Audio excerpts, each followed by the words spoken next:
He never came back. She raised his son alone. It was supposed to be a short trip. Just 1 month, he said, and I'll be back with enough money to build us a future.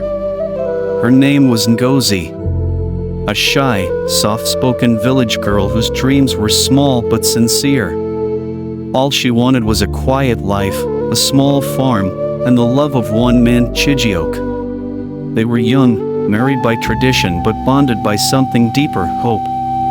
When Chijioke left for the city of Lagos to hustle and find work, he left behind a pregnant Ngozi, swollen with his child and promises. "Take care of our son," he whispered, placing his palm on her belly. "I'll come back for both of you." She nodded, holding his bag as he boarded the rickety village bus. He smiled. She smiled. And the bus disappeared into the rising sun. She waited. Month after month. Her belly grew. The baby kicked. Still, no word. No letters. No phone calls. Everyone said the same thing: men forget. But she refused to believe that. Not her Chijioke. She gave birth to a baby boy, alone in a small hut with a midwife and her mother. She named him Obinna, Father's Heart, because she was sure Chijioke would come back and hold his namesake. He didn't. Years passed. Life moved on. But she stayed still, stuck between love and grief. People started talking. He ran away. He found another woman. He must be dead. Still, Ngozi woke up every morning and worked on the farm, carrying Obinna on her back. She fed him with little, taught him with nothing, and loved him with everything.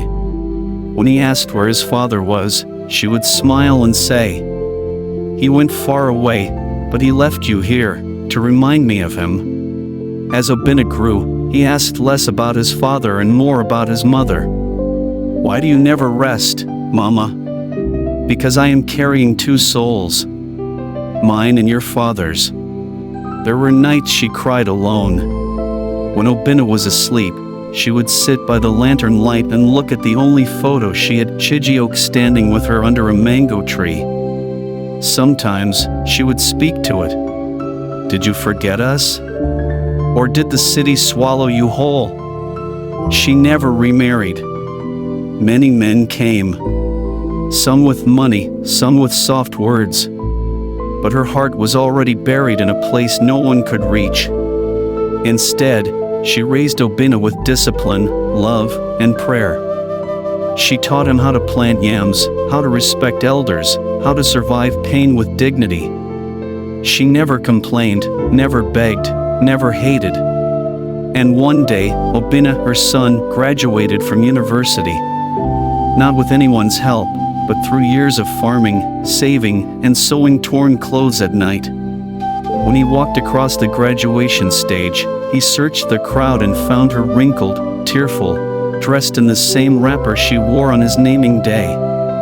"Mama," he said, hugging her tightly, "you were both mother and father.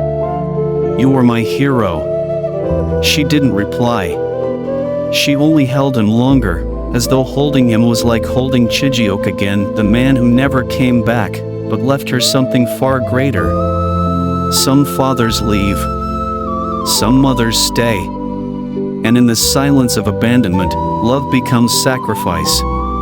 The kind that never leaves, never fades, and never asks to be seen.